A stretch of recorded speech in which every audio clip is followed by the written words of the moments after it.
Hello guys. Ayan. Nataniman ko na din dito sa gilid na to.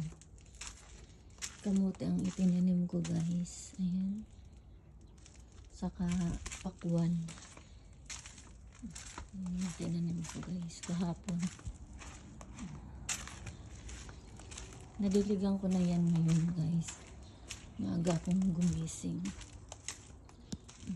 Ayan ang aking mga pananim guys. Ang ganda kasi mga talagang sumibol na siya. Yung aking sitaw guys, o idilipat ko pa yon. Yan sitaw din yan. May nagbigay kasi sa akin na sitaw pananim. Tumubo na siya. Yan ang aking guys, munting taniman. Ayan dito kamatis na lang din yung inilagay ko guys.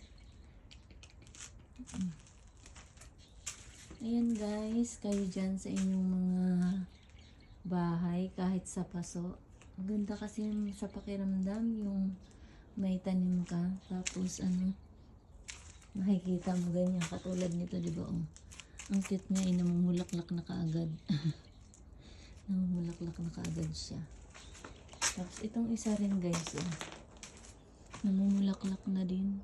Matagal na to mga nung paglipat namin, mga 2 years, magto 2 years na din yan. Pareho yan noon. Yung mga apple, tsaka yung apple na ito, magdadalawang taon na din yan, tsaka yan. Kasi hindi naman yan guys namamatay pag taglamig. Ayan lamang guys, sa mga dyan, magtanim na lang din kayo sa inyong mga gilid-gilid sa bahay. At tingnan nyo, di ba? Ang cute. Ang ganda tingnan, nakaka-relax. Thank you for watching guys.